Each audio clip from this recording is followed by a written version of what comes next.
Welcome to another edition of the RF Video Shoot interview series. Today we're joined by a true legend in the sport of professional wrestling, Tony Anthony, the Dirty White Boy.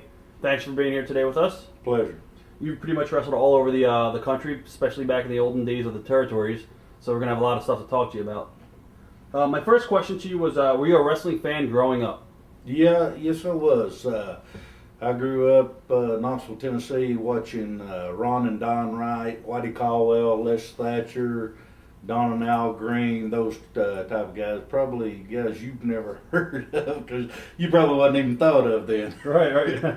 So, at what age did you realize you wanted to get into the business? I mean, most little kids want to be wrestlers when they grow up. Did you know that early on, or? Well, it always had been a dream of mine to become a professional wrestler, and didn't really think that I'd ever get the opportunity or anything like that. And went through high school and then started playing ball at University of Tennessee. Volunteers, go Vols, and and a buddy of mine that came in by the name of Jackie Lakins, and he was. I'd played high school football with him. He was a year younger than me, and he'd got in the independent and got trained in wrestling. He came in with a belt and had a nice, pretty shiny belt, and he was talking about exciting and how he won it and all this kind of stuff. And I got to thinking, I said, hey, if he can win a belt, I knew that I could because I could beat him up. So, that he got me in contact with a guy by the name of Rick Connors, which was the man that actually trained me. There's been a lot of paperwork out, a lot of people saying Steve Kern trained me, Ron Wright trained me. In actual fact, Rick Connors was the man that trained me. What was your training like? Was it hard for you to pick up? Hard. Well, no, I was. Rick said that I was a natural at it because of the football and baseball and all that, and it just come natural to me. Of course, it was hard. I mean, getting trained by Rick Connors, he would just absolutely beat you up. I mean, Greco-Roman. I mean, he was a wrestler, a hooker, shooter, all that, and that's the way that I was trained. Nowadays, they just kind of skip all that and go straight in, jumping here and jumping there and flying all over the place. And the guys nowadays, I'm not knocking the younger generation, but they don't have the true feeling and meaning of the word wrestling. Right. It's all high spots, and the guys don't really tell a story anymore. Right. I guess for you, what was the biggest misconception about the business that you had before you got into the business? Biggest misconception. Using these big words on a Tennessee boy. Okay. I don't know. You think the glim and the glamour and all that, and there is that, but I mean it's a lot harder to get there to the glim and glamour and the notoriety and all that. It takes longer, and people that you have to deal with have to go through to get to that, and that can be a little discouraging. Right. Now for you, what was the hardest thing about training? Was it learning the psychology, or was it learning how to bump, or what was the hardest thing for you to pick up? Probably the psychology. Got most of the skills down through Rick Connors, and then I moved on. He taught me all that he knew, or all that he could teach me as far as wrestling, protecting myself, and all that. And then I got with other people like Blackjack Mulligan, Rowdy Roddy Piper, those type of guys, which I started talking to, asking questions, and they got me more into the brain part of it, and. Right. So that would be the hardest, I would say. What territory was that back in the day that you first? That was for the Crockett's, NWA for the Crockett's. Mid-Atlantic? Mid-Atlantic, yeah. Okay. You're going to have to help me out on some of these dates and all that. No problem. I guess, how soon did you smarten up to the business? I don't know if I'm smart enough to it yet or not. I mean, you keep learning stuff every time you get in the ring. And I've been in it almost 30 years, and you keep learning stuff. You see a lot of mistakes that people do and say, hey, I would have done it different, but everybody's different. I don't really know. Do you remember your very first match? Any memories of your first match? Yeah. My first match I was in training, it was in Johnsonville Elementary School. in Knoxville, Tennessee. I went and set the ring up, helped him set the ring up. I was still in training, and I went home. Girl that I was dating, my high school sweetheart at the time, got her. We got dressed, and we went back to the matches. I paid to get in for me and her. Sitting there waiting on it. The guy Rick Connors come out and said, "Did you bring stuff, kid?" And I said, "No, but I could go get it." So he sent me home. I went back home, got my wrestling gear, come back. I opened the show up. My first match, got beat, of course, and didn't get paid, and paid them actually. I had to pay to wrestle that night. Wow. Huh. Who would you consider your mentor early on? Would it be Rick O'Connor or? My mentor, well, yeah, Rick to a certain degree as far as training me, as far as learning how to wrestle, protect myself, and all that. Other guys, as far as training the psychology of it, would Blackjack Mulligan, Ric Flair. I was fortunate enough to be around these guys, and if you ask questions, they didn't care to tell you the answer to them. What are some of your early memories of Flair and Piper and Blackjack? Well, actually, I was working independent. So that's how I started, and Ric Flair and Blackjack Mulligan came to Knoxville, and they opened up. Well, they was doing a TV show, and they let it be known that any local talent wanted to come up on wrestle TV with them and all that they could.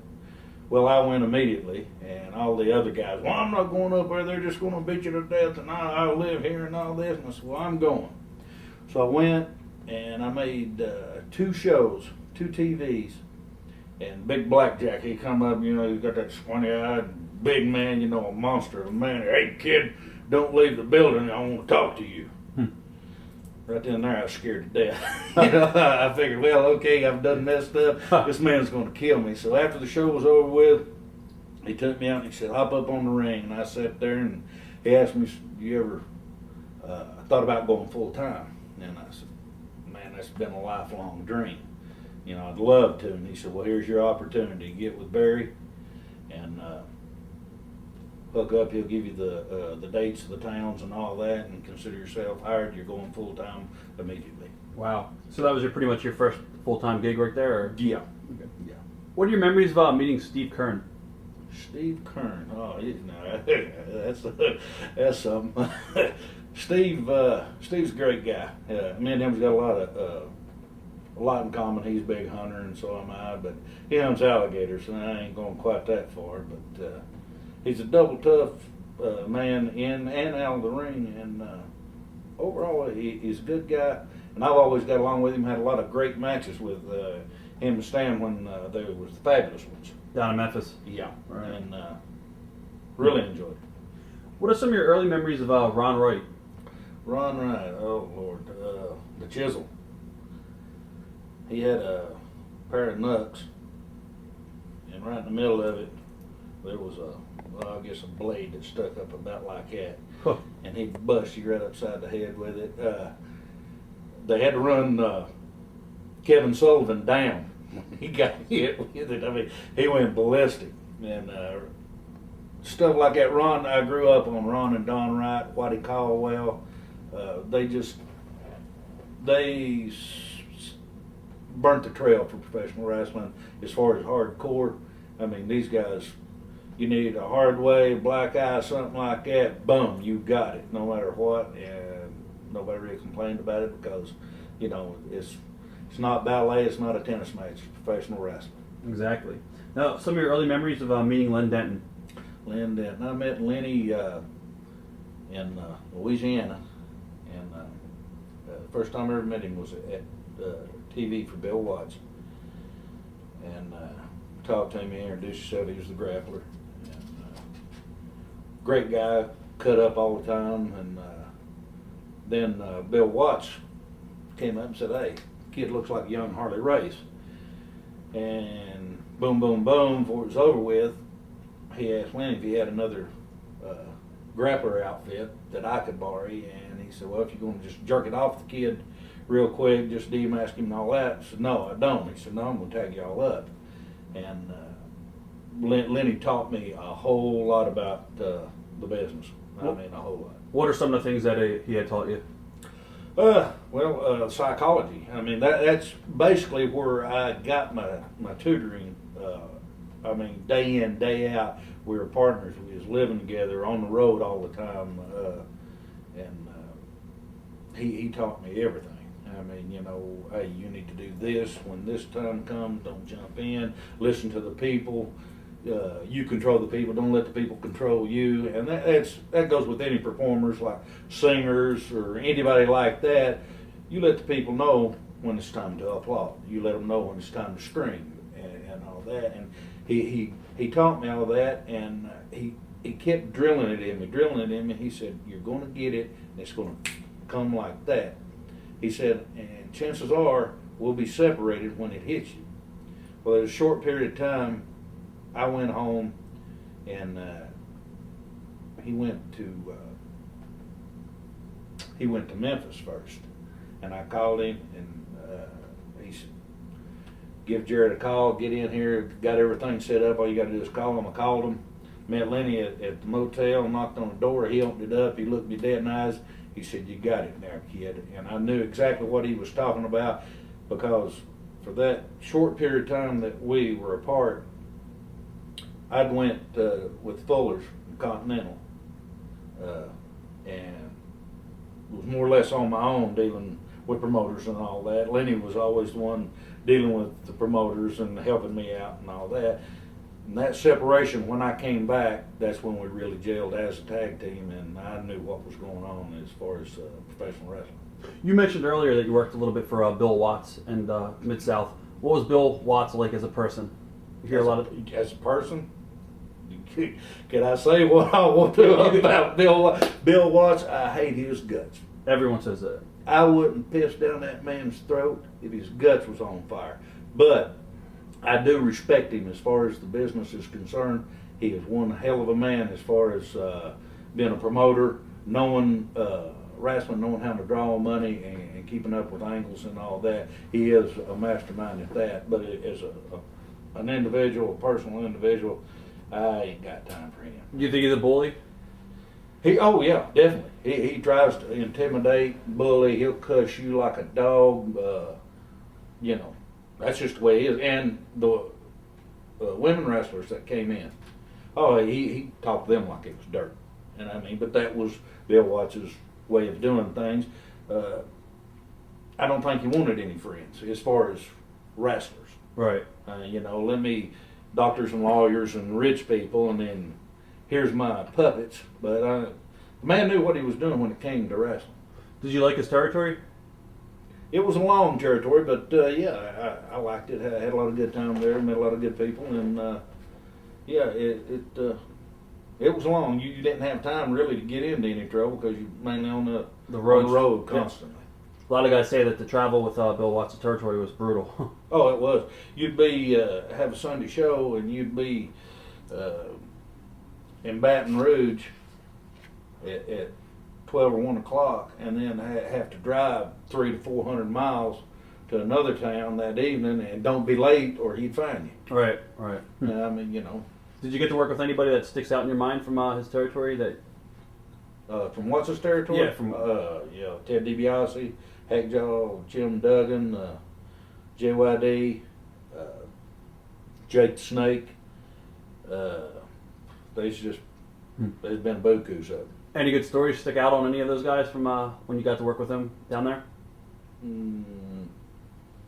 Well, there was one I was working with Jim Duggan, and we laid out everything and all that. And he said, "All right, kid, so you hit me with the cross body." Well, I ain't a big flyer. Huh. You know, jump up on the second rope, come out with the cross body. I've done it before and not that big. Well, I got come time to do it, I go up and I'm staggering it. It looks like an old woman trying to get up a flight of steps, and I finally get up there, and then when I jump off, he just catches me and, damn it!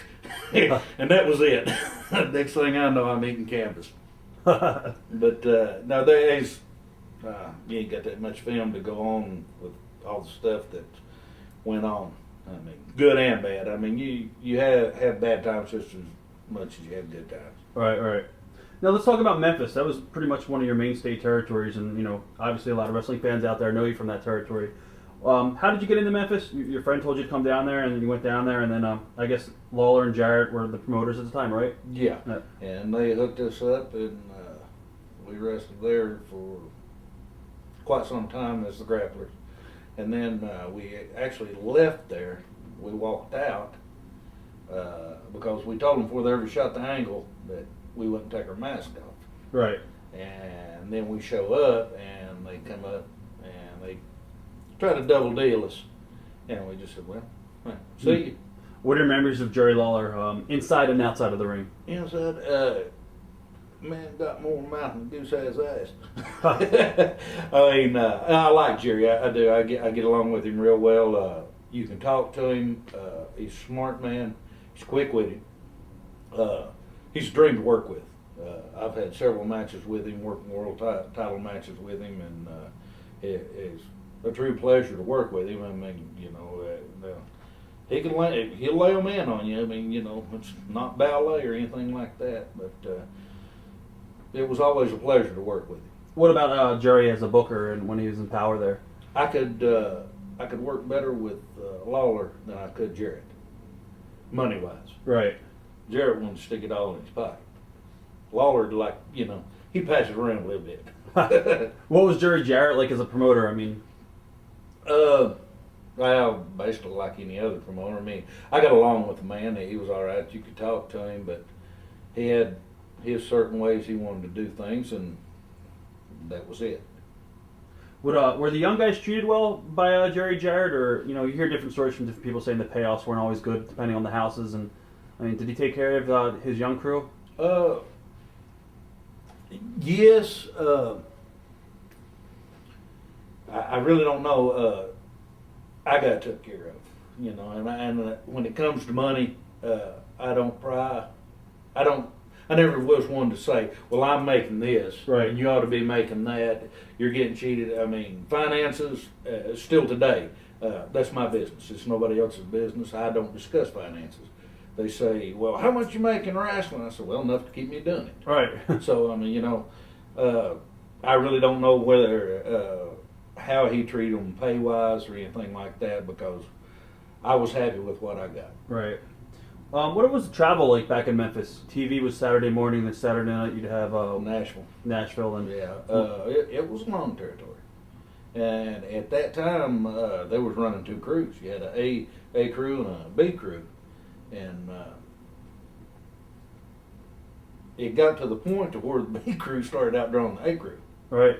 And then they seen this, and they was like, "Oh, wait a minute here! Now we got to start moving these people around." And we had fun. Had a lot of fun doing it. What was the party scene like back then in Memphis? The party scene? Yeah. Oh. Well, we partied and partied hard. A lot of rats. Oh yeah. Oh, there's rats today are a thing of the past. Oh, without a doubt. And I mean, I have literally seen them lined up outside of guys' doors. I mean, it looked like they was lined up getting into a movie. Wow. And which guy would this be? I don't know if I ought to say. Right. But I guess some people, well, wait a minute, they're both divorced now. So it was Rock and Roll Express. Oh, yeah. Right. And at that time, Hills was on this side of the motel, Babyface was on this side. Well, me and Lenny, we would sneak around, get us a couple of beers, go around, go all the way around the building, come up the back side of the line, and start talking to the girls at the back of the line. So look, so just come on with us, have a couple of beers, and then you can come back here at the end of the line. It's going to be a while. Come and drink a beer and all that, for a while. And boom, they'd come, and we'd party for a while, and then we'd watch them, and they'd go right back and get right back in line. I mean, so. Wow. Huh. Did you like working with the mask? Did you find it harder to work with the mask? Or? When I first started working with a mask, it like smothered me to death. I mean, it's something that not everybody can do it, because you figure, well, you just put a mask on, that ain't nothing. You get out there and you go anywhere from 30 minutes to an hour sweating, and I mean, it fits tight on your face, it gets hard to breathe. And at first it's smothery, but then then it was like second nature. hand, second nature, whatever. It's easy. What are some of your favorite matches during your time as a grappler? Well, working with Steve Kern, Stan Lane's famous ones, in Lexington. Had a big show up there, and we worked with them. And working with the Rock and Roll Express has always been a pleasure. Both of them, I mean, they're outstanding workers. How hot were the crowds when you guys worked the Febs? Oh, I mean, a lot of times we'd fight going in the buildings and leaving. A lot of riots and stuff? Oh, yeah. Do you think Lawler was ever jealous of their success? I don't know. That's hard to say, hard to answer because, I mean, look, you've got the King of Memphis, Jerry Lawler. He was, had his own following. So I don't know. If he did, he never showed it. Right. I mean, of course, you're looking at two different styles here. You've got the Rock and Roll Express as a tag team, and then you've got Jerry Lawler as singles. But I mean, he would tag team, but he was mainly a single wrestler. Right. That's what everybody knows Jerry Lawler as, is single. That's how he stands out. Memories of your matches that you had with Dutch Mantel and Coco Beware? Dutch Mantel, he's something else. They were good, him and the Birdman. A lot of good matches, a lot of hard matches. As far as when I say hard, you put a lot of work into it. I mean, you really wanted to come out and work hard for the people because you enjoyed what you was doing because you had people that to work with. Right. To which I have gone in the ring and have nobody to work with. Who are some of the guys that you got to work with that you were like, this isn't going very well? Try to forget them. You want to sling some dirt, ain't you? Right offhand, talking about people that's hard to work with, hard. Brickhouse Brown. He was a smaller guy, had a good frame on him and all that, but the styles, I like Brick, don't get me wrong, but I mean, it was hard to get sympathy on him. The people just wasn't buying him that good. And of course, you got to remember he was in the South. Right. And people just didn't really get behind him. Bill Watts tried to make him another JYD, and that wasn't going to happen. He couldn't do it. I mean, he just, they bought the dog, they loved him, and that was it, and he was not going to be replaced. Right. Yeah, JD was awesome back in the day. So, what about couldn't wrestle a lick. Good talker. Bless his heart, couldn't wrestle a lick. He had the thump. You feed him, get a good tag team in there with him. And when he was teamed up with Jerry Stubbs, which was later on one of my tag team partners, Jerry was in there. He'd do all the work, and then the dog would come in. Hot tag. Hot tag, boom, to boom, boom, boom, put the thump on whoever, and they'd kick the music in. He'd do his thing and leave, and the people were going crazy. Your job was, and you knew it, from Bill Watts, you make the dog look good. You make him look stupid, you're gone. Right. Wow. Plain and simple. What about Luke and Butch, the Sheepherders? Memories of God, those guys are great. I mean, those guys are really great. Traveled all over the place with them, worked against them, worked with them. These guys are just fantastic people. I mean, really are. There's never a dull moment. Never a dull moment around that. You'd be sitting going to a restaurant setting to eat, and then the next thing you know, they've got a crowd around just because somebody walked by and they just start talking to them. They didn't know them from Adam, just like, hey, how you know, right. And here they go. And those guys were nuts. A lot of fun. Memories of Bobby Eaton from back in the day. Bobby Eaton, one of the greatest wrestlers of all time. I love Bobby. Bobby's a dear friend of mine. He should have been world champion. The only thing that kept him from being world champion is couldn't do an interview. Yeah. That's the only thing. They put him, he got world belts in a tag, but he had people talking for him. But as far as I'm concerned, Bobby Eaton is one of the greatest, if not the greatest, scientific, all-around wrestler that's ever come down the pipe. I agree with you 100%, definitely. What about Jimmy Hart? Memories of Mouth of the South from Memphis. Jimmy, you keep, but you good. You coming off good people that I love. I mean, Jimmy Hart was great.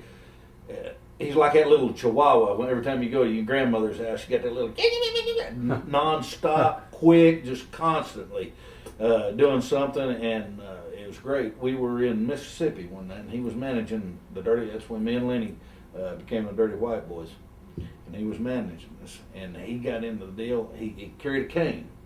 Well, he was selling these canes at the matches. Well, he was running around the ring and jumping up and down, and there was an old man. He had to be in his 70s. Jimmy got too close to the rail, and that old man had bought a cane, and buddy, he reared back, and I mean caught him flush across both cheeks of the ass. Buddy, he come off, I grabbed that about that high, buddy. He was running, we got out of the match and everything, got the back, and he had two big whelps across the cheek of his ass where that old man whacked him.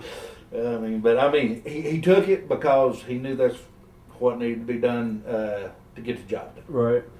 What about Austin Idol? Austin's a good guy.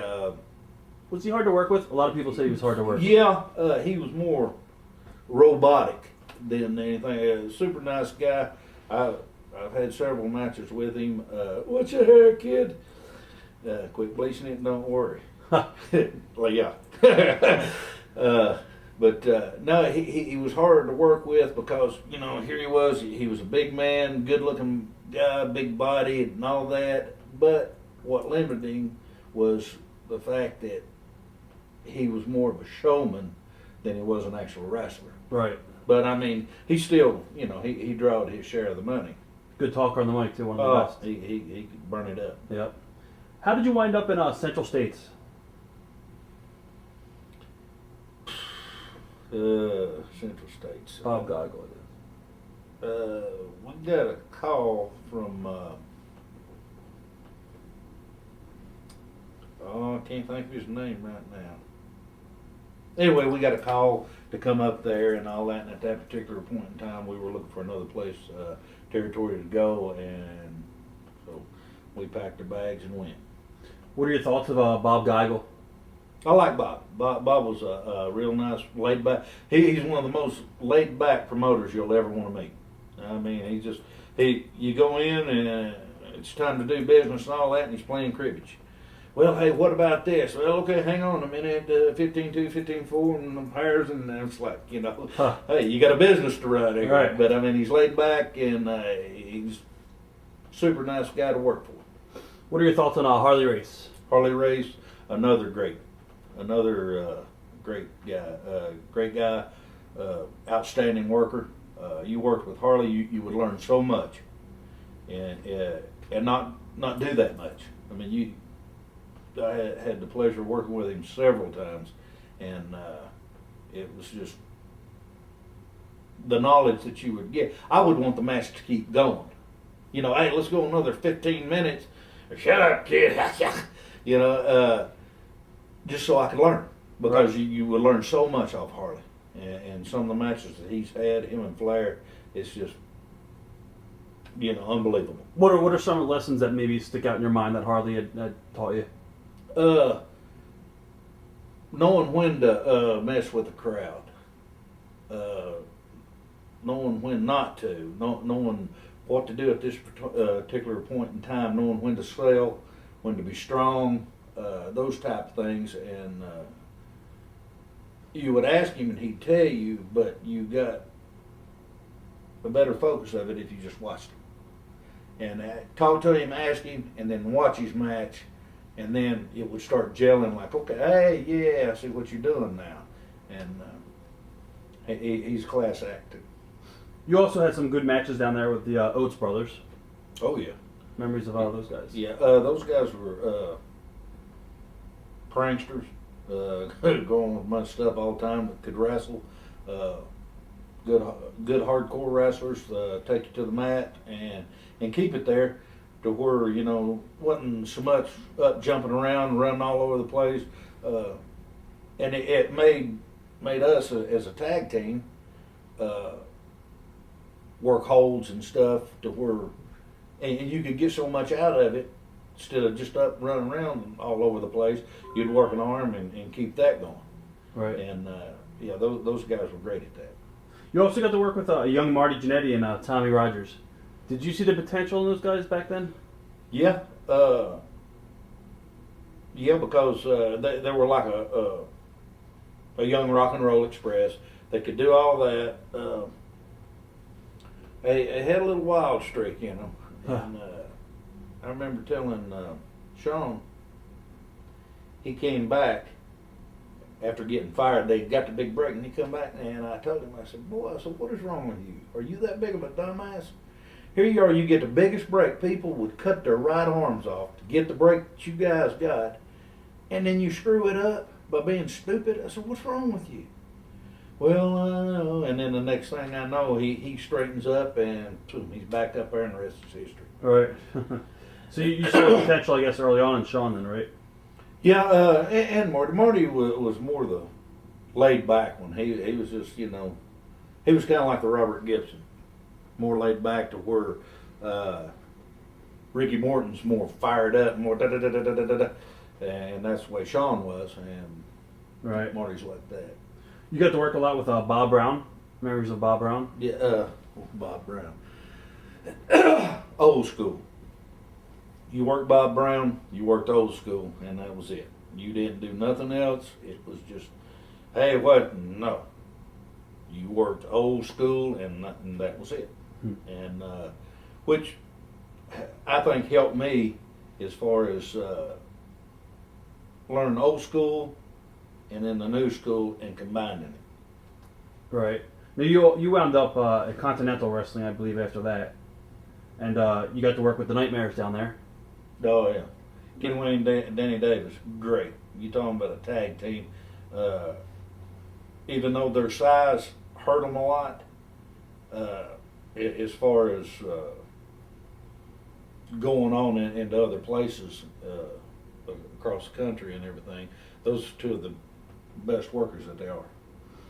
Did you like that territory, Continental? Yeah, it was good territory. What about Tom Pritchard? I believe he was there at the time. A good doctor. Doctor's like a brother to me. I mean, he really is. Me and him actually lived together up and down the road, bum money off one another. I'm broke. Can you loan me $100? Yeah, here, pay it back. Hey, I'm broke now. Give me $100. And every time you stepped in the ring with Tom, it was you better cinch your belt up because there wasn't nobody going to say, I seen that. That was a fake punch but it wasn't. We laid into one another. We literally just beat one another up. But we had great matches together, and I love the man dearly. He's a super nice guy. Now, did you ever get to work Ric Flair at all in any title matches? I know you worked Harley, but what about Flair? Did you get? Yeah. Matter of fact, when Blackjack and Flair started up in Knoxville, somebody didn't show, and they booked me against Flair. And hometown boy and all this, and I come out and people, they're kind of looking like, okay, yeah, guess who's fixing to get spanked and get sent to the house, and here comes Flair, and everybody's doing their thing, and I'm nervous, scared to death, going, oh my God, here's a world champion, and I'm wrestling, and I hadn't been in business that long. Made me look like I was a world champion. That man has got the ability, he could take a broomstick and make it look like it deserves the belt. People were kind of, yeah, you're going to get your butt kicked and all this, going to the ring and all that. And on the way back, oh, you almost had him. If you hadn't done this, buddy, you had him going. You'd been a world champion, and that meant something to me. And I learned a lesson then, not at that point right then, but I remembered back, and it clicked in. That's what he meant to do. And he told me a long time ago, he said, kid, whoever you're wrestling, it doesn't matter if they give you a guy and say, okay, you go out there, a TV match, you got 5 minutes, make your opponent. What's the sense of going out there, grab him, smack him around, beat him up, throw him down and pin him? Make your opponent. That way when you beat somebody, When you beat him, you beat somebody. You didn't just beat a piece of meat. You beat somebody, Right. and that's what makes true champions. Memories of some of your matches you had with Robert Fuller and Jimmy Golden. Oh, good Lord, painful. That was the first time in my life I ever got beat up with Robert Selling. That big guy, he gets them big old long arms and legs swinging. Oh God, you're killing me! Oh Lord, stop it! And he beats you half to death. We had some good matches because the matches that we had was kind of hard in the fact here you've got basically two heel tag teams going at one another. So now, you know, and sometimes the crowds would even be half and half. You know, half for us and half for them.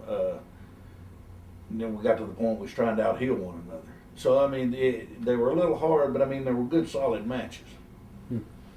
Also, Eddie Gilbert and David Woods came into the company, I believe, at one point, and I guess the power had shifted where Eddie was the booker. Mm-hmm. What are your memories of Eddie Gilbert? I got along real good with Eddie and his baby brother Doug. Eddie was a class act. He carried himself as such and businessman, but he was hot-tempered. He was real hot-tempered, but it wouldn't take him, I mean, just, and he'd blow up, and there wasn't nothing for him to grab his bag and out the door he'd go. I mean, you know, he'd done that more than once. But I've had some real good matches with him. Jarrett and Lawler, both at one time, I was working him for the world belt. Eddie had it, and I worked it for him. He juiced and everything, and it was just like I slipped on a banana peel, and he got to 1, 2, 3, and nobody could follow the match. And I think that kind of rubbed some people wrong. But hey, if you can't follow me, don't put me on before you. Right. Did you like Eddie as a booker? Do you think he was talented enough to? He was talented enough to be a booker. Part of his problem was that blonde-headed gal he's running around with. Missy Hyatt. Yeah. Which I get along with Missy. Don't get me wrong. I don't hate her or nothing Right. like that. But she was always in his ear. Me, and all this, to where if she would have just stayed out of it and kept her mouth shut a lot of times, I feel that things would have run better and smoother and would have got more things accomplished. I was going to ask you what are your memories of Missy, so I guess. Well, now, like I said, I don't hate Missy or anything like that. She can be a nice person when she wants to be. She just don't want to be too often. But she wants everything her way, or she pitches a fit, and I've seen it before. Right. And me and Doug sat back and laughed and said, "Hey, Eddie's getting his ass chewed down now." But before she went with Eddie, you know, she was with John Tatum. Did you know that Missy would sleep around with a lot of the boys, or was that pretty much just rumors, or you know? Well, I just don't talk about stuff like that. I hear you. Let's talk about Sid Vicious. What are your memories when Sid came through the territory? I think it was humongous. Yeah, just a big, strong guy that he had the size, but he had to work on the skills.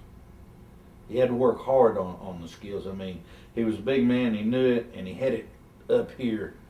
You know, I'm 7 foot tall, and I should be world champion, and I should kill anybody that gets in the ring. Boom, period. You know, it's like, okay, that's good, but I mean, okay, if it's that way, who are you going to wrestle?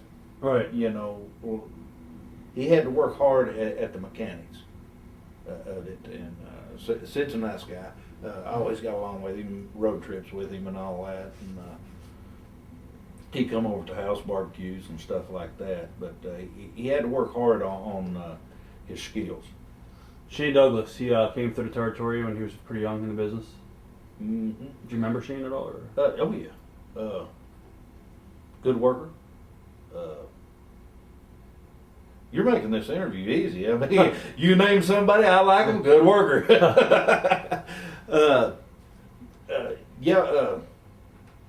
He worked hard and was progressive. Like all the young guys that do come through. You know, they start, and you can see the potential, and they just got to keep working at it to build up. Also, Paul Heyman came into the company. He was there with Eddie. He was probably his best friend at the time, and I believe he actually lived with Eddie and Missy. What are your memories of Paul Heyman? He's a bucket pup. That's what you call them in Tennessee. That's where dog trainer goes and has a litter of pups, and he calls out the ones that ain't no good and throws it in a bucket of water, and you get rid of it. I like him. He's obnoxious, arrogant little turd, but I got along with him because I didn't have to deal with him that much. He's a northerner that runs his mouth. behind the scenes too, you mean, or? Well, yeah, he was always going on stuff. I made road trips with him and everything. I like the guy. I really do. I like him, but sometimes I just look at him and I just tell him, "Hey, shut up. Enough's enough. Just be quiet for 5 minutes and then we'll go on." But he thought he knew everything, and he was smart. I mean, as far as what he did, he was good at it. Were you shocked at I guess his success in the business has went? You know, he pretty much booked ECW and ran that company, and then worked for Vince. No, it didn't shock me.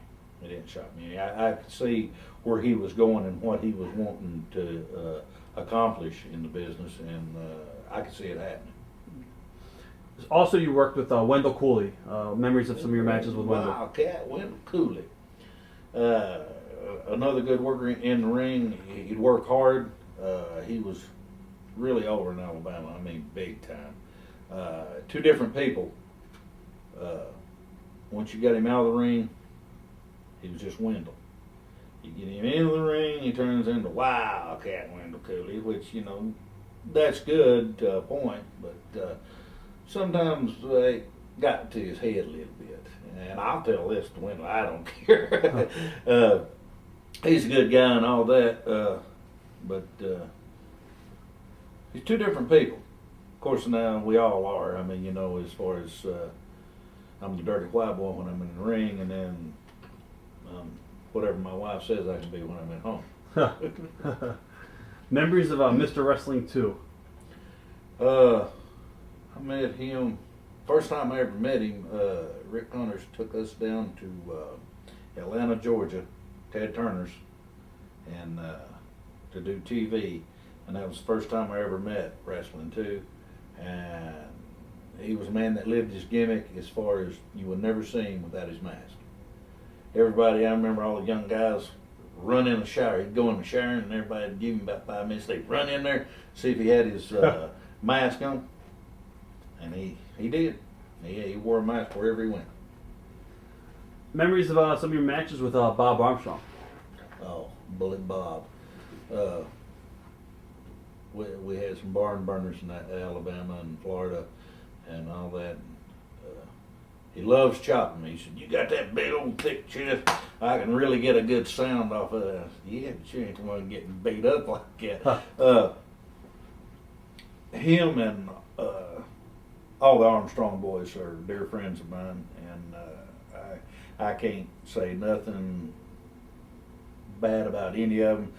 Anything I say about the Armstrong family has got to be with the utmost respect, because they all are gentlemen, and they really are. And but that's the way Bullet raised them, and he's still getting it. Matter of fact, on September the 16th at the Knoxville Fairgrounds in Knoxville, Tennessee, there'll be a legend show, and myself with Jimmy Golden is going to be taking on Bullet Bob Armstrong, and I believe it's going to be Steve.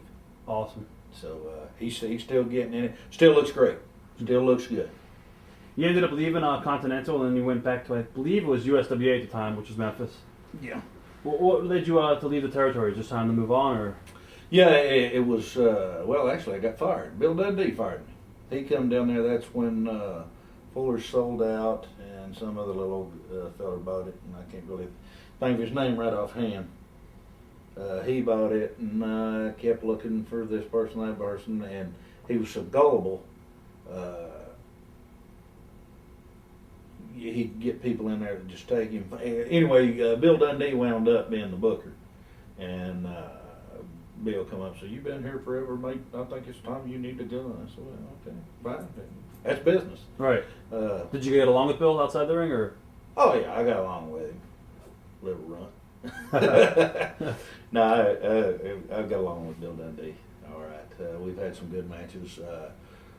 Bill's known basically the best in the Memphis territory. Definitely. Oh yeah, they loved him there, and so he was over there.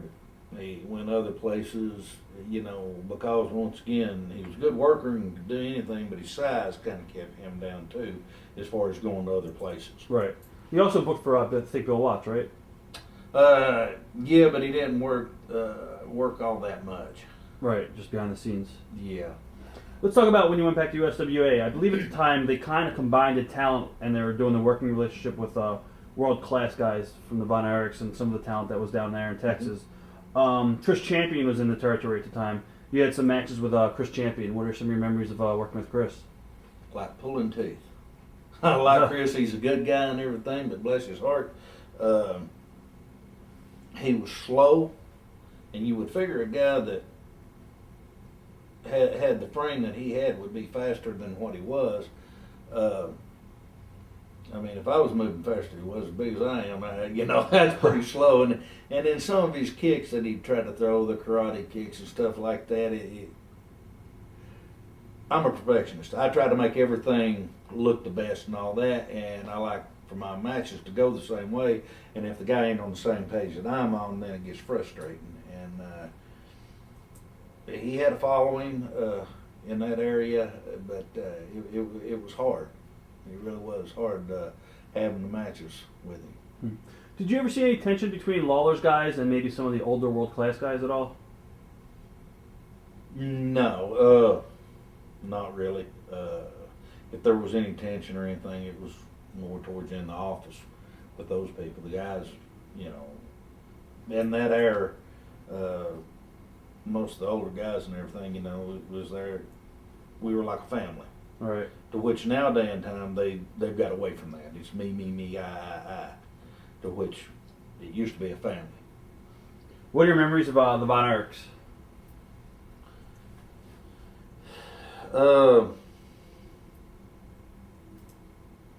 They were over unbelievable in Texas. But they just, most of them had problems. And everybody knows what those problems are, and there ain't no sense of harping on that. I mean, it's bad things.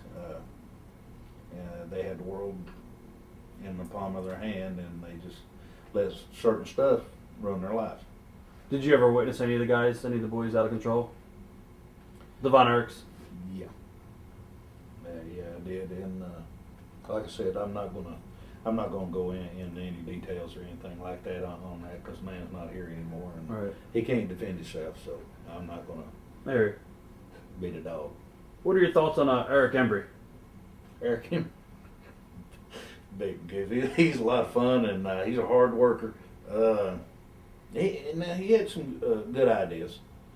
He really did, and we had some good matches, some good hard matches, and He was a booker too, I think, right around yeah, this time. Okay. yeah. He booked for the Jarretts in that time, and he was in the deal there because he came from Texas. He'd been out there and all that, so he knew what was going on in that area as well as what was going on in the Tennessee area.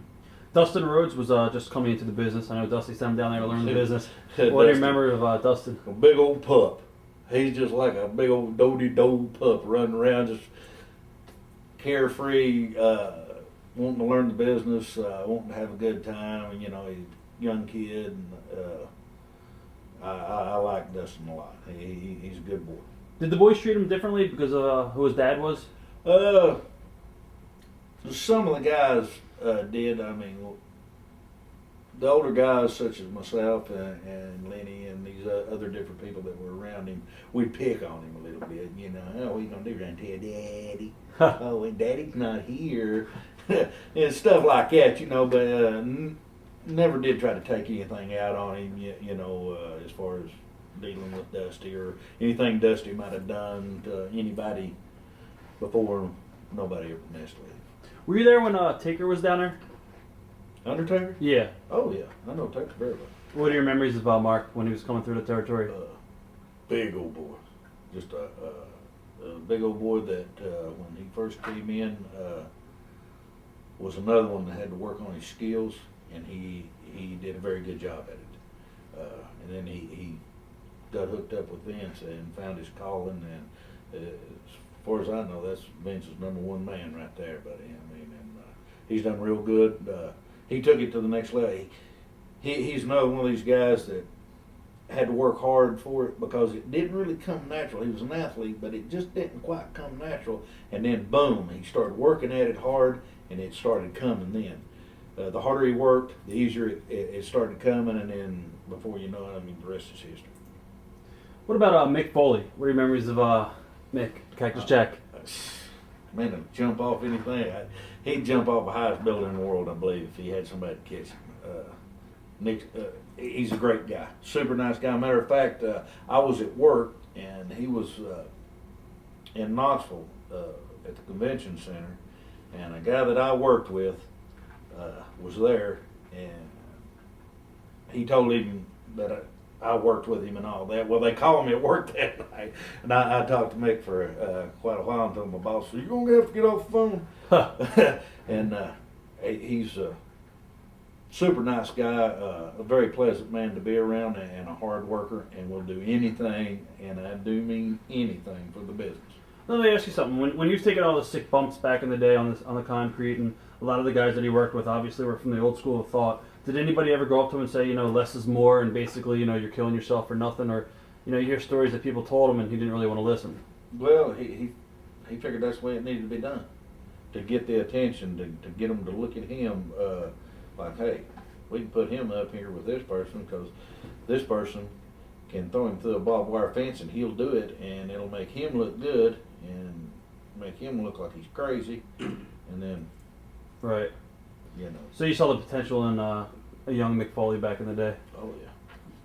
Who came up with and he's a very, my dad, he's a very, very smart man, highly educated, reads books all the time, and not comic books either. Who came up with the name Dirty White Boy?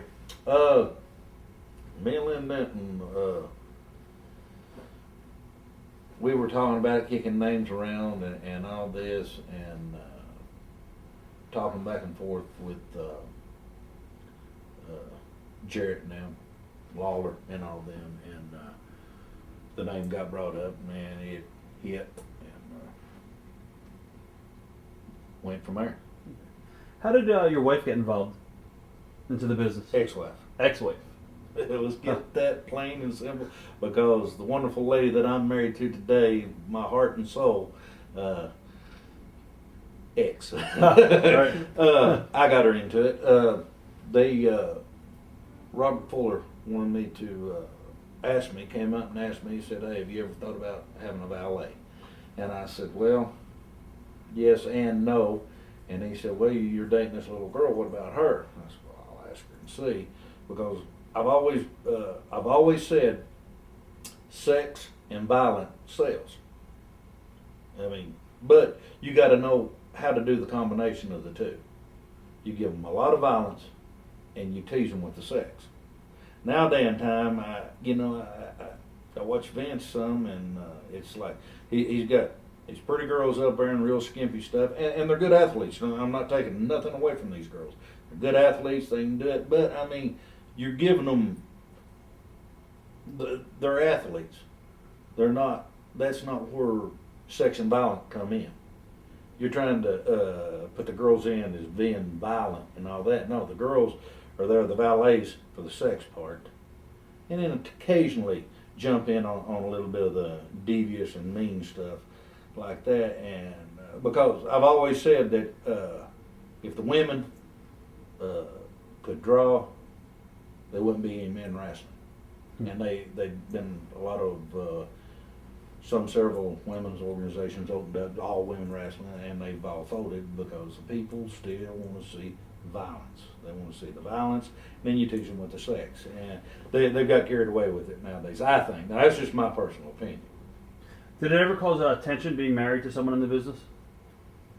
Yeah, listen to her constantly whine. Huh. Not wanting to do something and not knowing the reasoning why, and you try to explain, and then they hadn't been in the business no time, and they thought that they knew more about it than you did, and that gets real frustrating. Were you ever nervous of any of the guys that were trying to hook up behind your back? And did you ever have any of those issues? No, I wasn't worried about that, because simple fact, I learned a long time ago, if a woman's going to cheat on a man, there ain't nothing that man can do about it. You cannot stop it. It's going to happen if she wants to do it. So why worry about it? Memories of some of the matches with the Southern Rockers. Some good matches. Basically, you had to train them. Me and Lenny was basically training these boys in the ring. They were young, good looking, full of piss and vinegar. They do anything you ask them to do, and they just boom, gun ho, let's go. It's like, hey, calm down. We was always having to pull on the reins to slow them down because you're trying to tell a story and they just want to jump all over the place. Like, calm down. We just basically had to train them as we went. We didn't really talk about Jeff Jarrett early on. What are your memories of Jeff? Jeff, I remember Jeff when he first broke in and all this. Good guy, well-mannered young man, hard worker. I told him and his daddy the territory was going down. I said, if you want to bust this territory open, turn heel. I said, turn Jeff heel, and they both looked at me like I was stupid. All right. And I said, I'm telling you, you turn Jeff heel, this place will explode. Well, it wasn't long after that Jeff did turn heel, and rest is history. He's been going as a heel strong ever since. Yeah. Memories of teaming with Doug Gilbert. Doug Gilbert, that's like Dirty Doug. That's like having your baby brother follow you around all the time wherever you go. He's good with a good friend of mine. I think world of that boy. He's a good hard worker, and he'll stand up if he thinks he's getting the shaft. He'll stand up for himself or his partner. And he's a good young guy, and I really enjoyed tagging with him. What are your thoughts when his brother Eddie passed away? A shame. It was a crying shame that man that young and that talented passed away. Was there ever any, I guess, clues or was the writing ever on the wall? With Eddie, that is? No, not that I seen. At any point around this era, did you ever try to get into WWF or WCW?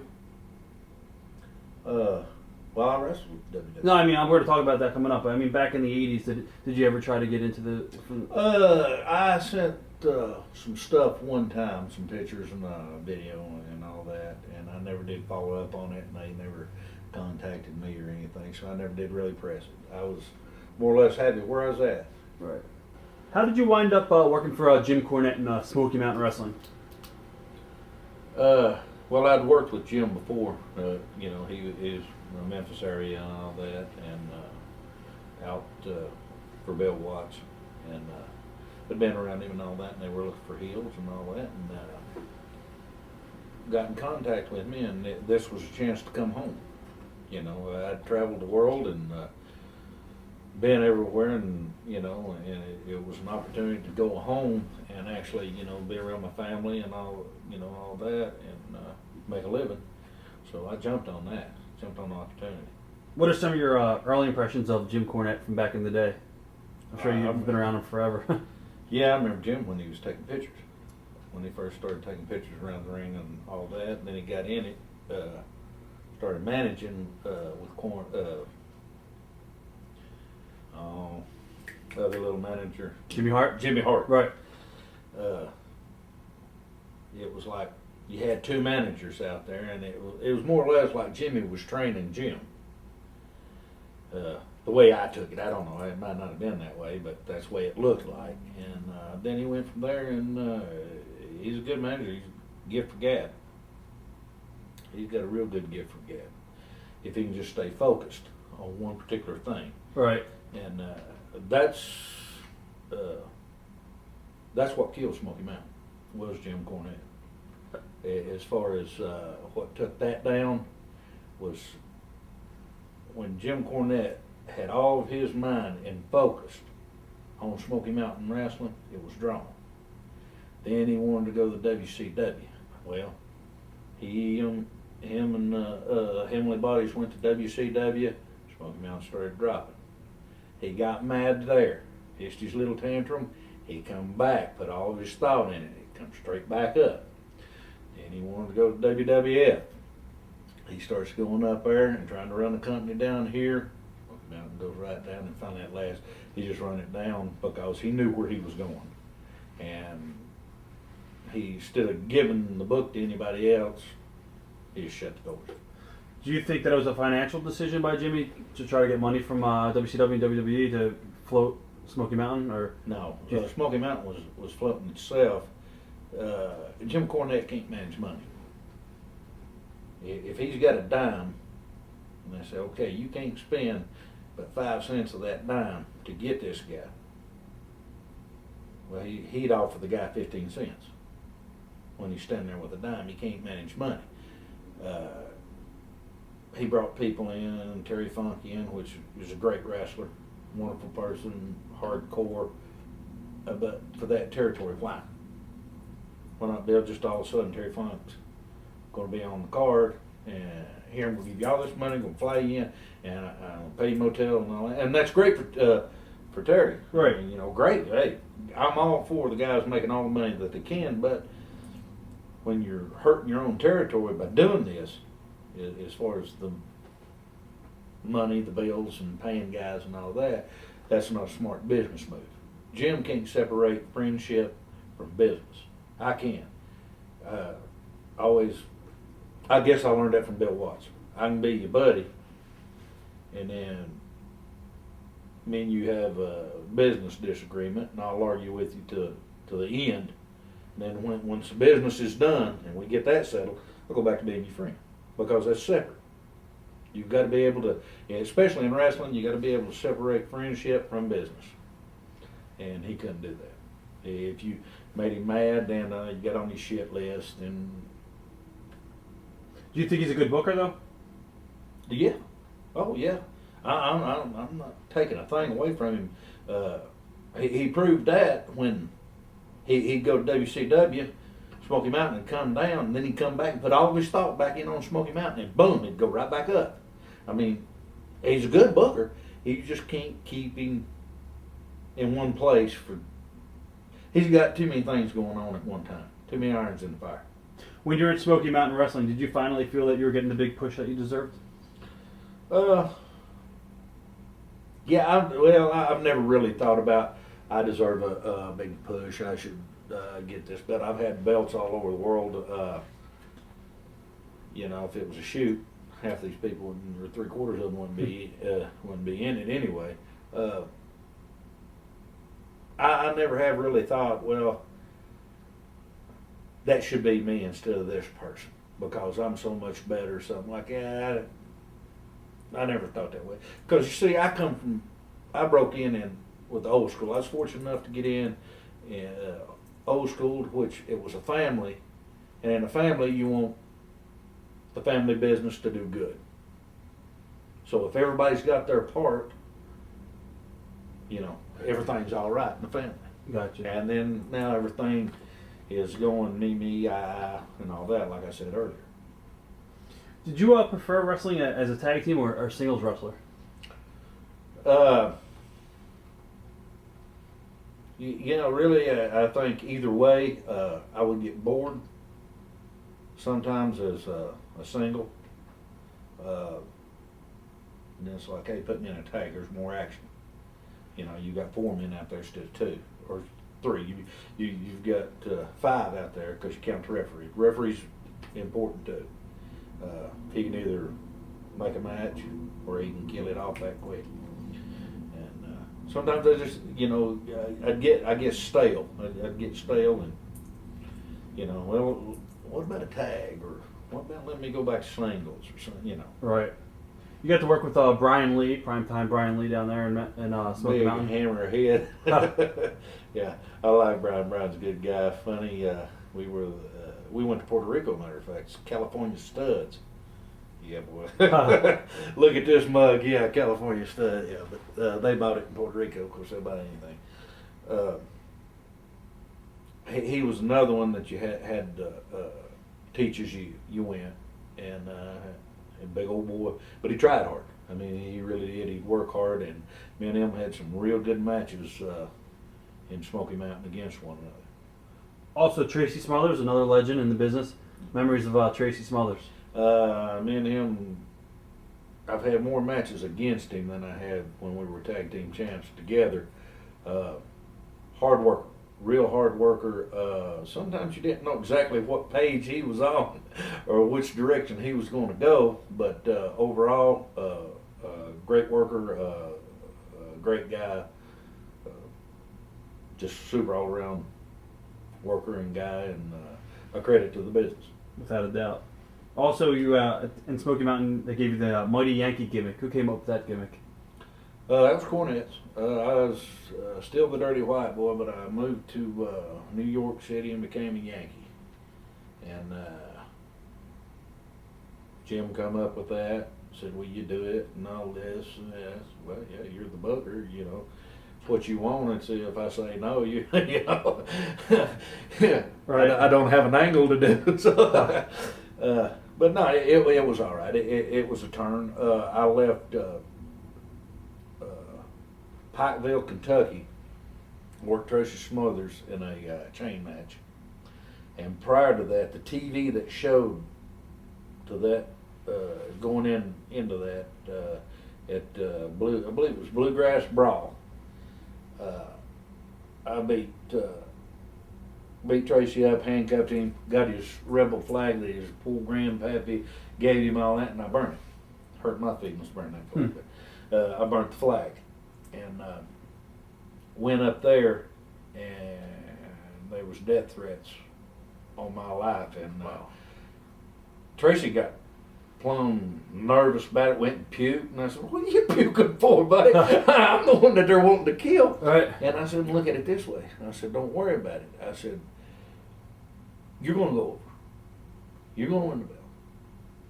There's going to be that split second." And see, and that's where I learned from Harley, Flair, all these Blackjack, all these old timers.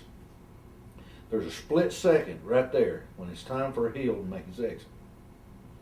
And I said, when you fall into that final corner and boom, they'll explode.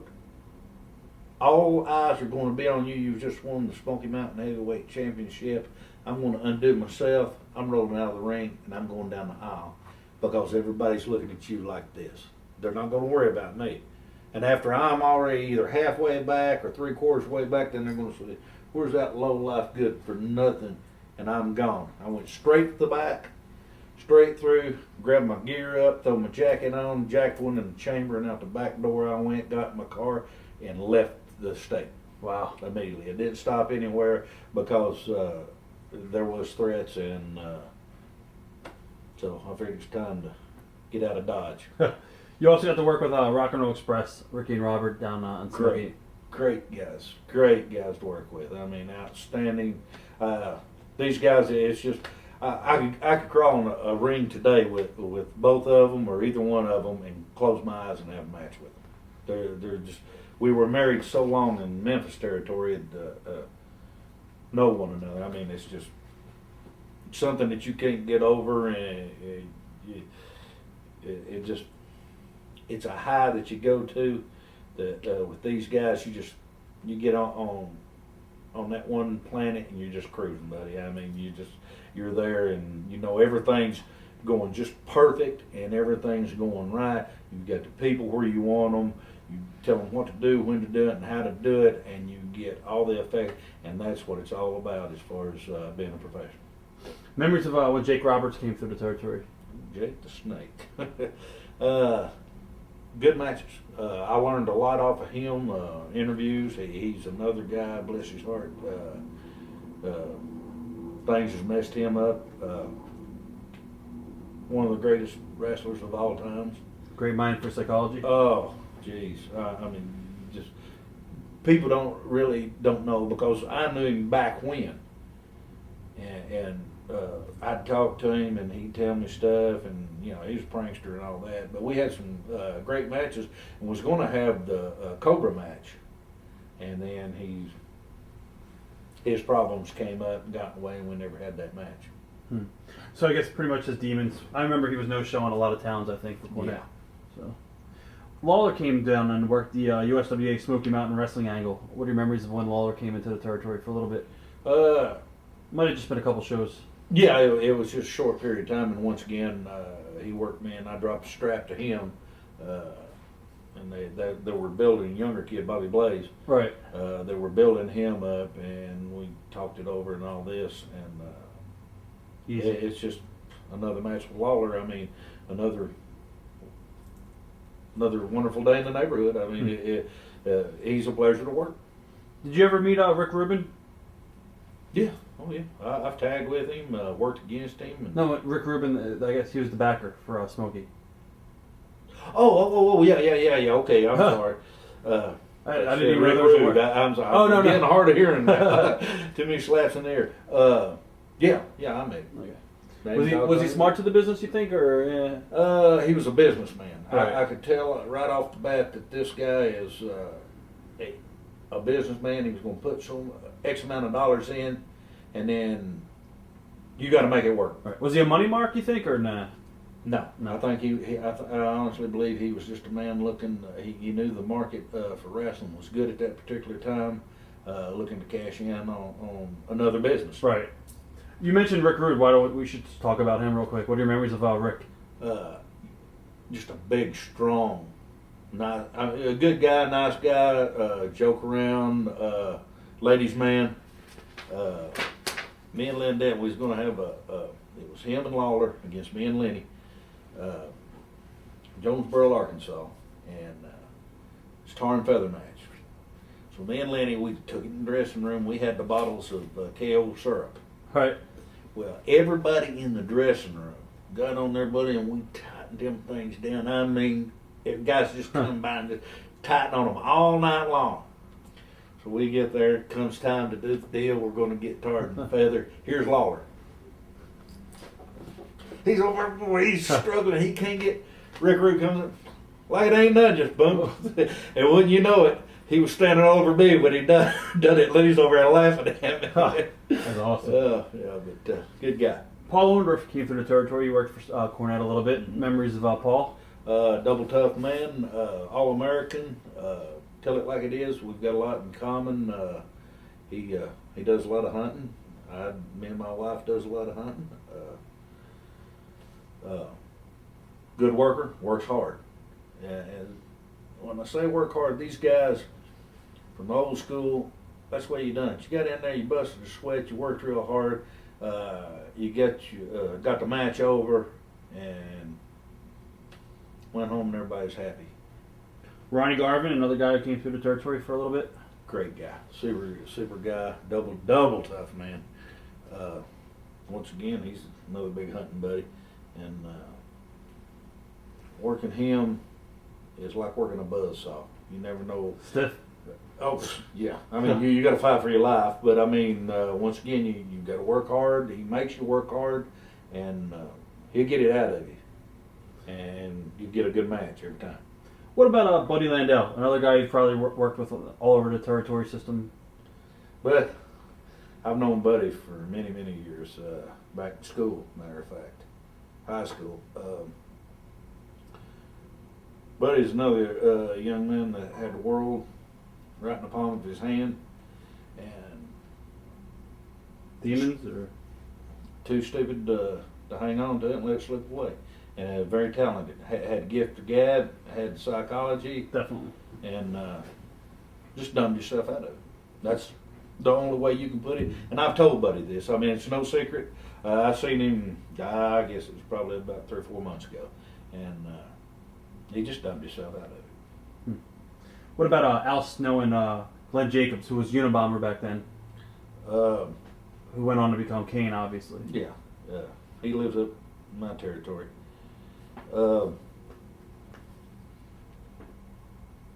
I seen Al Snow. Well, matter of fact, I worked him. He came in, put him under a hood, and I worked him one night, and I come straight out of the ring, and you can ask Al Snow who got him a job to smoke him out, and he'll tell you I did. I walked straight out of the ring, walked straight to Jim Cornette, and I said, "You're a fool if you don't hire that man right now today. Johnny on the spot, find a spot for him. He's that good." And he looked at me and he's, Cornette, you know, he's a good guy. Huh. "What are you talking about?" I said, "You better hire this man. This is talent." He did, and then the rest is history. Good hand. Yeah, and Big Glenn, what can you say about that monster? He is a monster of a man. One of the sweetest, nicest, wonderfulest people you'd ever want to meet in your life. I mean, a lot of those big guys like that, they're, you know, growling around all the time just a pain in the butt and stuff like that. He's a super guy. Easy going. Easy going, and easy to work with. PG-13, Jamie Dundee and Wolfie D. It's like wrestling my grandchildren.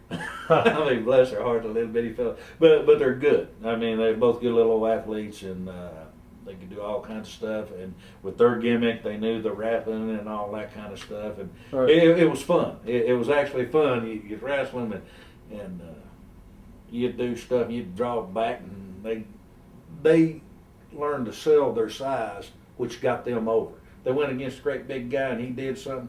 They'd put it over. It's like, my God, this monster just like to kill me, like to rip my head off. Right. And they would sell it that way, and the people would visualize it. Well, okay, you know, and we knew that was going to happen to you, stupid. Yeah. But then, you know, it's like a little pack of dogs. They, you know, do their thing. It was a lot of fun working with them.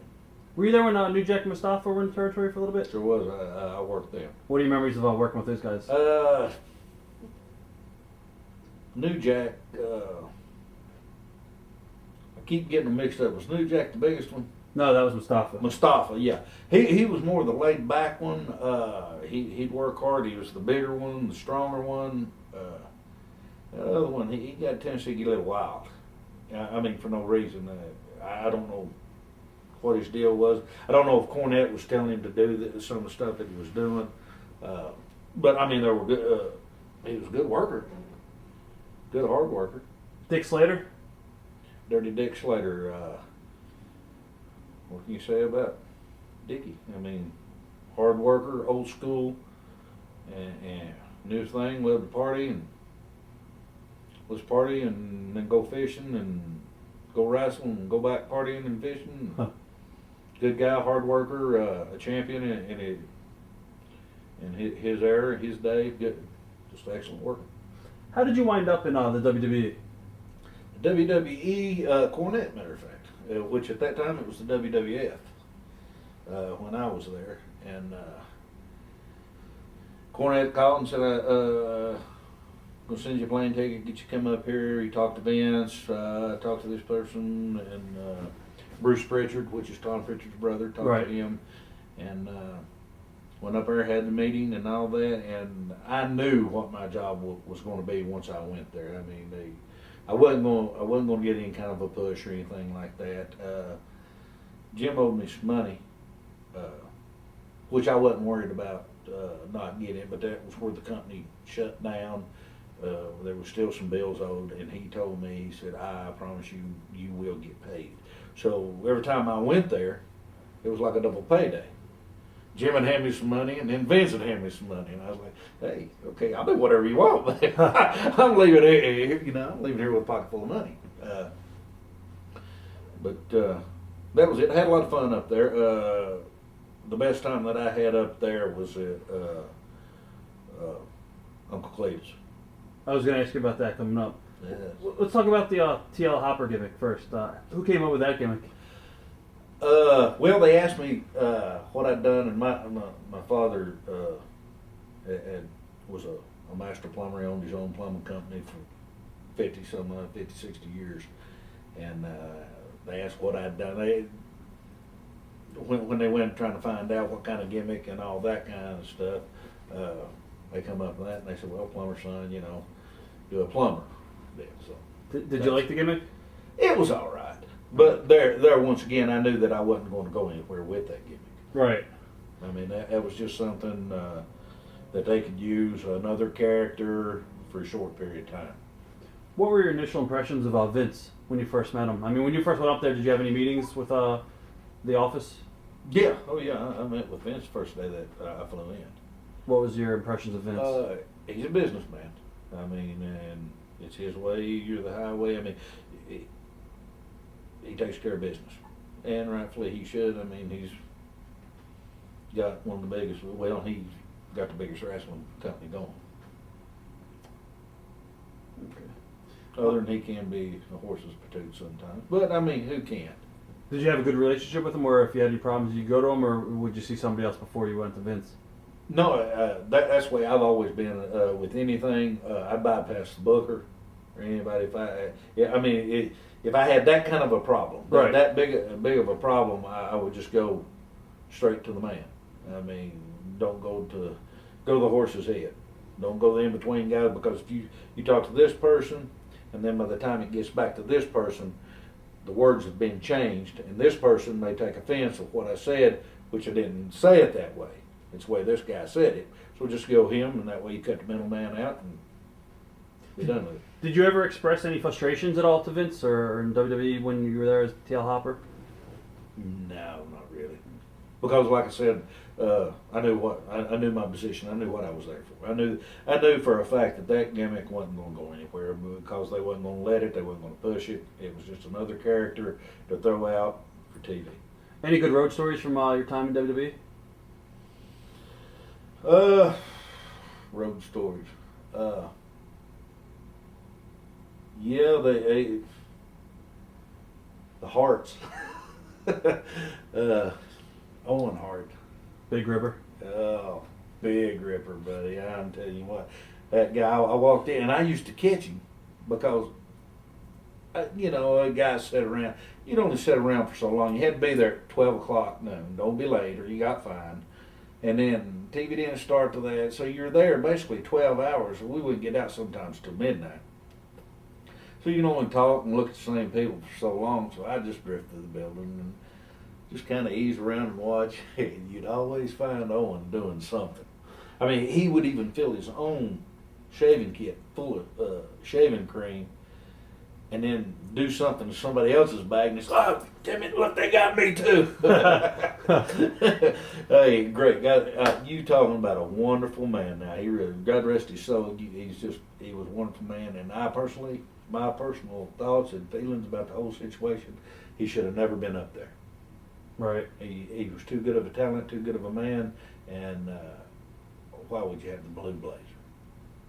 I mean, that's my opinion of it. Whose idea was it for Uncle Cletus?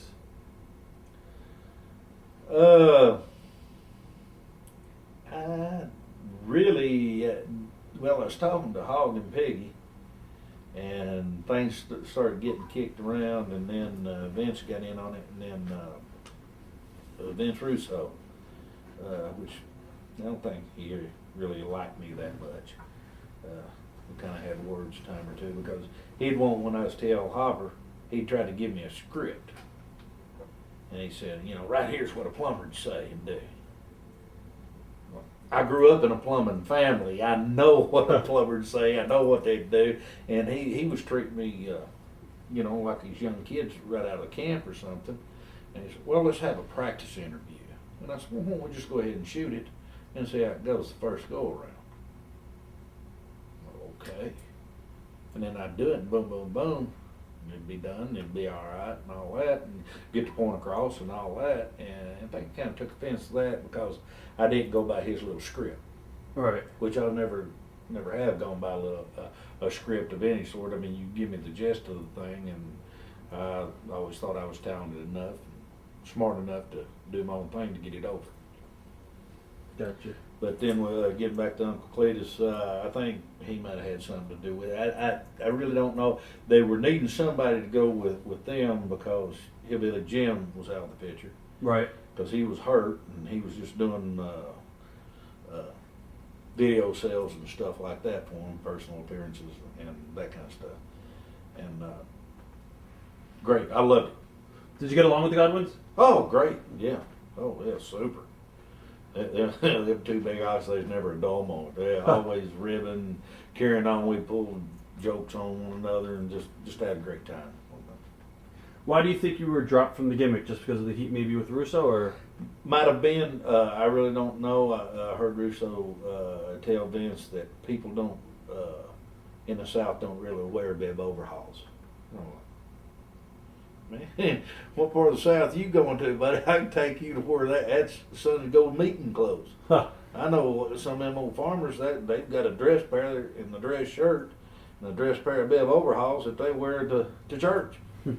So I mean, you know, it started that, and I think that might have been some of it. I don't know.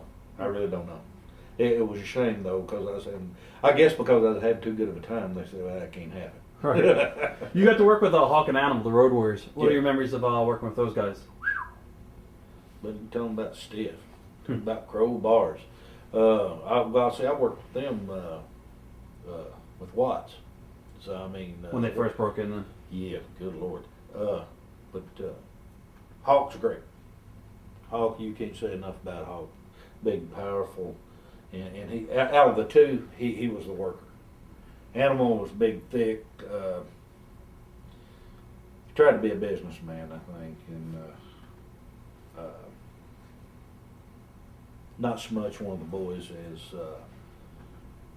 one buddy up with the promoters and stuff like that. Which you know, there's nothing wrong with that if that's what you wanted to do. But Hawk was the better of the worker of the two.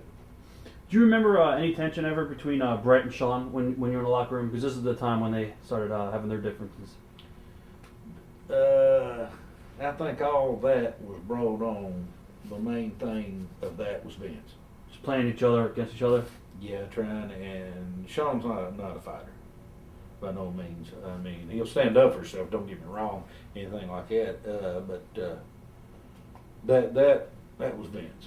All right. As far as your career in WWE, why did you run in there? What I do? Why did your run come to an end there? I really don't know. I mean, never could get a straight answer out of anybody. It's just come up, they was going to let me go. Right. And that's all. Did all you I know. did you expect to go back at all, or did you think that was it? Wasn't for sure. I kept contacts, and I'd come up and I'd feed certain people angles and stuff like that to where you could brought Uncle Cletus back. Because last time I seen Uncle Cletus, the boys turned on me and give me a well, matter of fact, Hog broke my nose that night, and I had angles to come back. You know, Uncle Cletus getting even. You turned on family, so you know that type of deal. Right. But nothing was ever said or heard from him. I still get letters every now and then from them. If I've got any problems with drugs or alcohol, they'll just get in contact with them and they'll send me to a thing and all that. You know, it's like, well, okay, I don't have any problems, so Right. thank you for calling or writing. Did you ever try to go to WCW after WWE at all, or no? No, I was there. WCW. Well, it wasn't WCW. It was NWA. At that. Crockett. Yeah. Well, Turner, basically. right. What was life like for you back on the indie scene? You worked out Tennessee Mountain Wrestling, I think, after that, right? Yeah, well, I worked a bunch of indies. It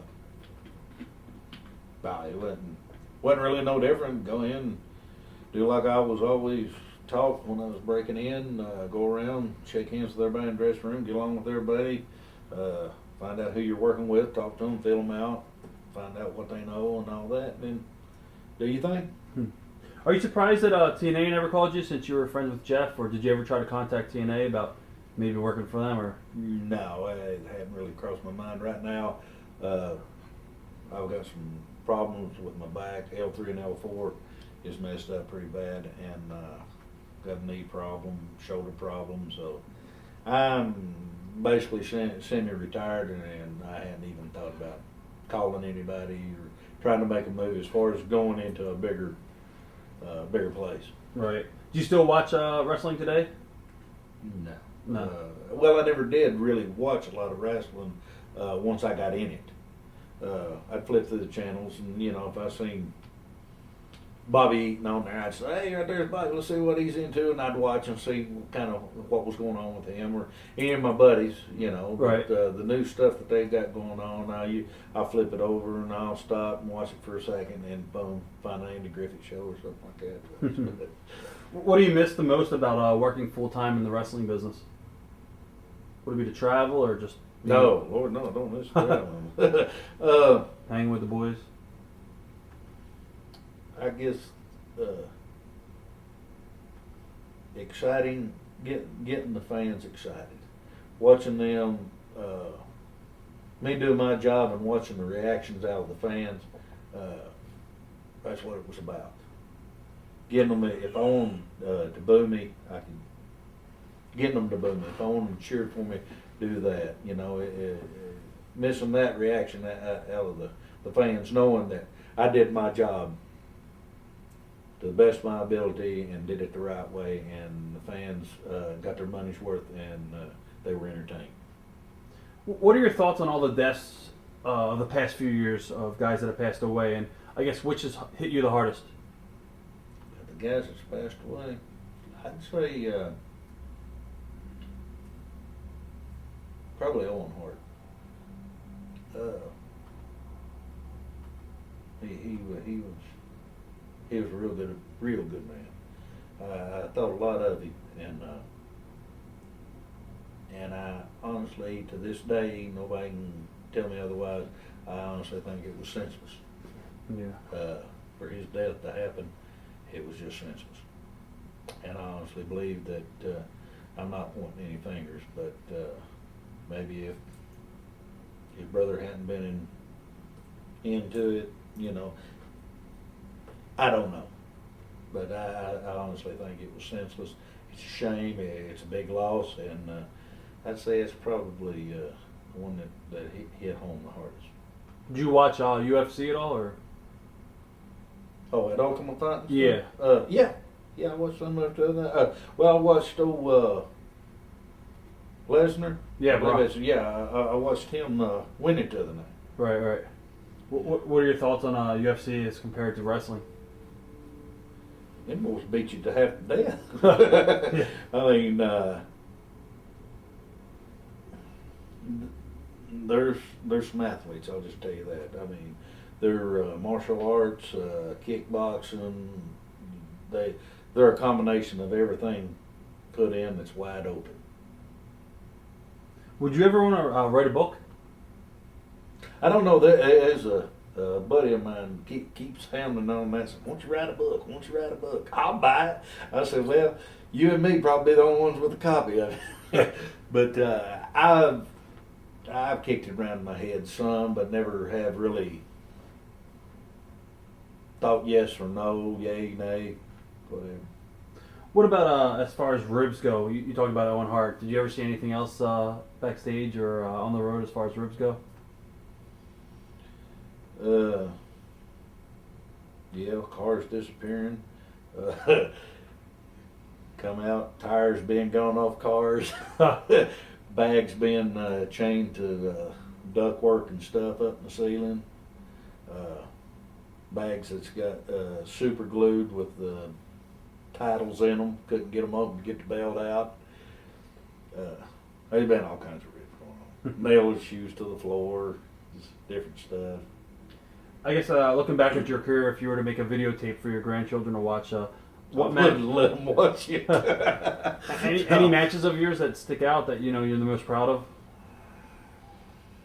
Well, right off the bat, I mean, I've had the pleasure of working with so many great wrestlers. It'd be hard to just to focus in on just one match that I'd want to watch. Probably some of the matches of me and Tom Pritchard. Some with me and Lynn Denton as a tag. Me and Jerry Stubbs as a tag. It's just, I don't know. I just have to put together. I couldn't just put one match out. I mean, because there's been so many. There really has that I've just enjoyed. Just totally enjoyed. Come back from the ring sweaty, wore out, but happy, grinning. You know, guys come, hey buddy, thanks, great match. God, that was great. That spot worked out good. But you know, and it's just there's so many of them. I couldn't just pinpoint one match. Any regrets at all, looking back? Any regrets? Everybody's got some regrets as far as what they've done in their life and decisions that they've made. As far as being in wrestling, I have no regrets. Did you see? I'm one of the luckiest guys in the world to get to fulfill your long dream. You know, I mean, I always wanted to be a professional wrestler, and I got to fulfill that dream. I went and chased my dream down and got it, and I'm lucky. I'm a very lucky man. Did you get to see the movie The Wrestler with Mickey Rourke? Yeah. What are your thoughts on that movie? Do you think it? I don't know. I wasn't really that impressed with that movie. I don't think it deserved no Academy Award. I'm not knocking any of the actors in it or anything like that, but I just didn't see an Academy Award mention in it. You know. Right. Some of it was true. Some of it was not. I mean, you know. I didn't care that much for it. I mean, I watched it from start to finish, and I thought Mickey Rourke did a hell of a job. Right. And but I don't know. What do you do today, as far as for work? Oh, for work, I'm a machine operator. Run a machine, make plastic. I figured that'd be a good, safe business to get into because the world cannot function without plastic.